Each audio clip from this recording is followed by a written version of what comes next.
What's going on, guys? As always, it's Emperor here, and welcome back to a new video. Today we're doing something extremely special, unless you've been living under a rock recently, and I mean, let's be fair, might actually be pretty okay for some of us. But anyway, Amazon Games released their extremely hyped MMORPG titled New World last month, and for those who don't know, New World is an open world MMO that has players join one of three factions, the Marauders, the Syndicate, or the Covenant. And within those factions, you can PvP with others, you can participate in duels, have wars with other factions resulting in gaining control over settlements. You can farm ore, skin game, fish, craft items, quests, explore the world, do dungeons.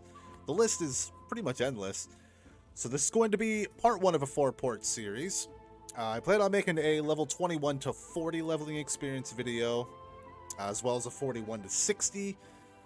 That will come at a much later time. I also plan on doing an endgame content video, experience video as well. Again, that's going to be much further down the line. But today, my friends, we are going to be discussing my journey through leveling from level 1 to level 20 and everything that comes with it. So without further mumbles and rambles and all of that, let's just go ahead and get into it.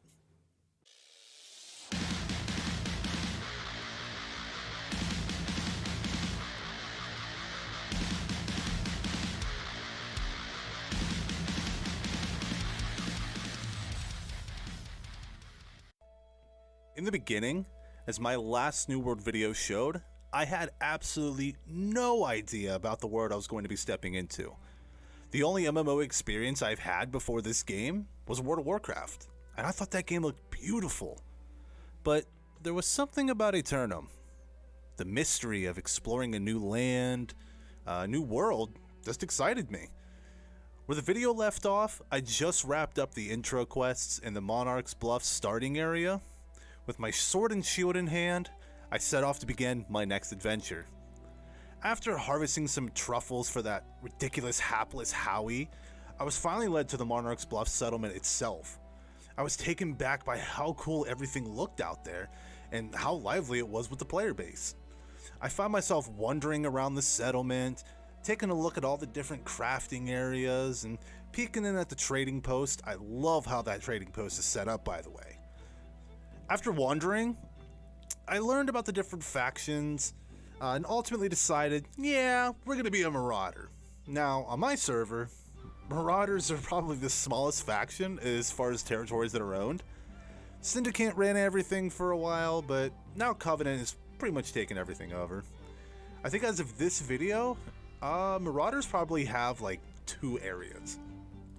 Through my early questing, I was getting all sorts of weapon drops and trying them out to see which I like best. Personally, I'm not a very big sword and shield guy. To me, it's too plain. Now, I know there are people who really enjoy playing sword and shield. If you do, that's fine. I've got no problem with you.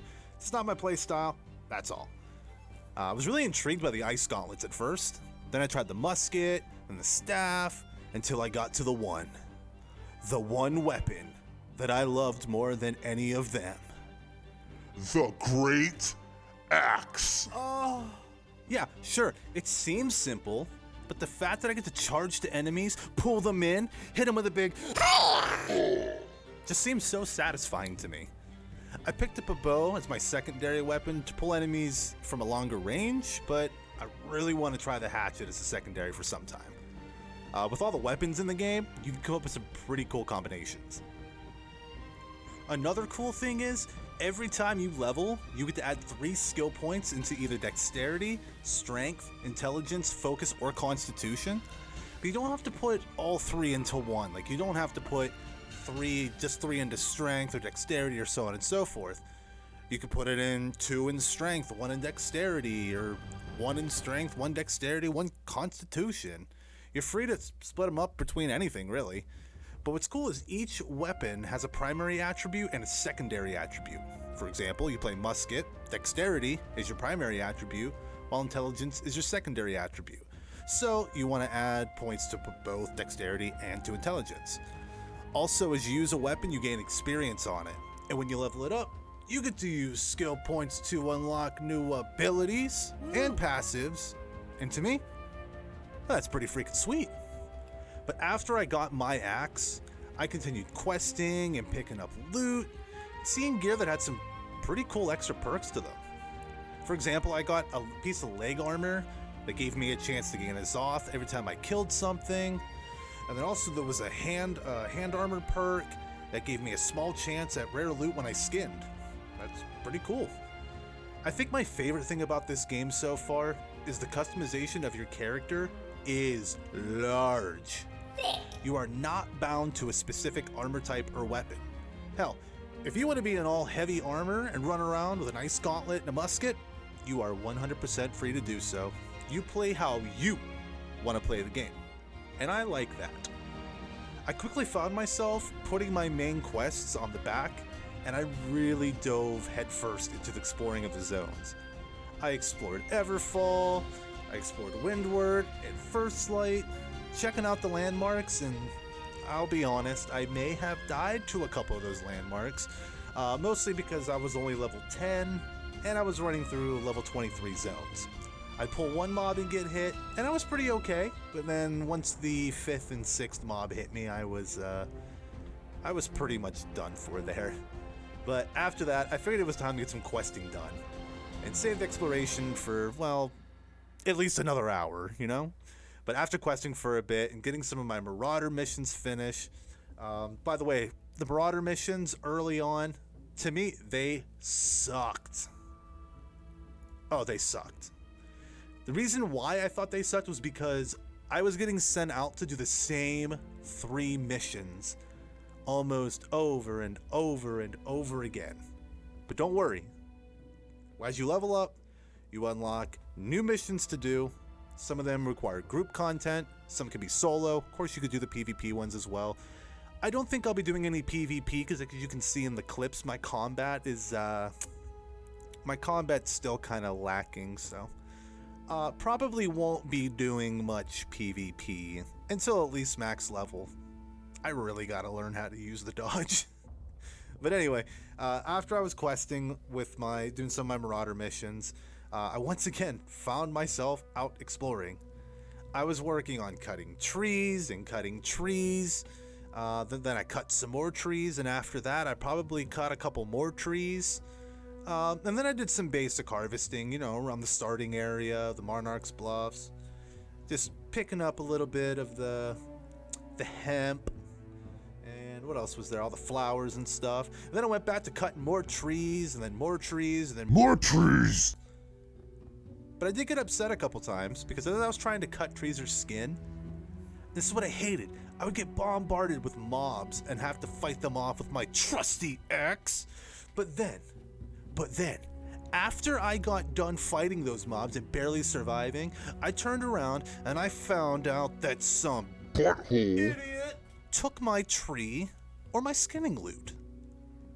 Whoever you are, wherever you are, and whatever you're doing right now, just know, I don't like you very much, and I will seek vengeance on you. Okay, probably not. Honestly, I don't even remember his name.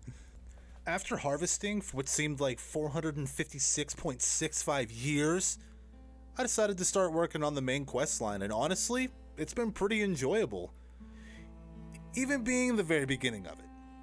I've gotten to travel to different zones and get more familiar with the characters and landmarks, which added even more to my exploration curiosity.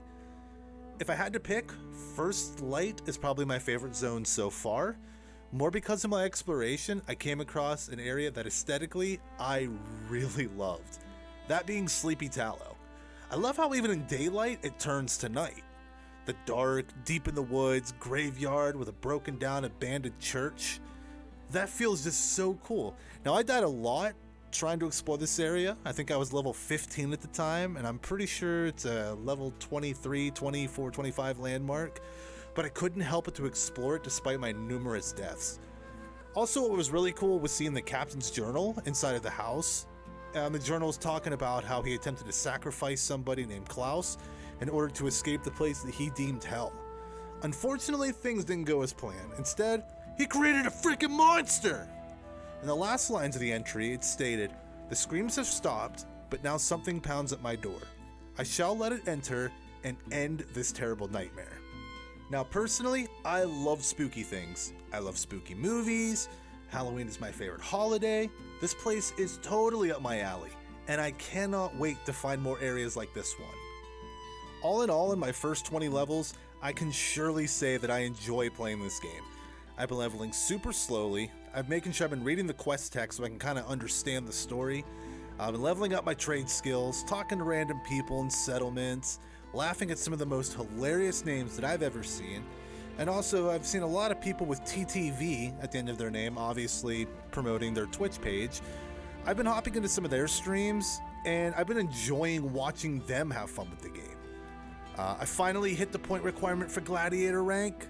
I just have to do the trial. It said it was recommended level 25, so I'm going to take their word for it. Once I hit 25, we'll get that trial, but I feel like I have to, get some better gear.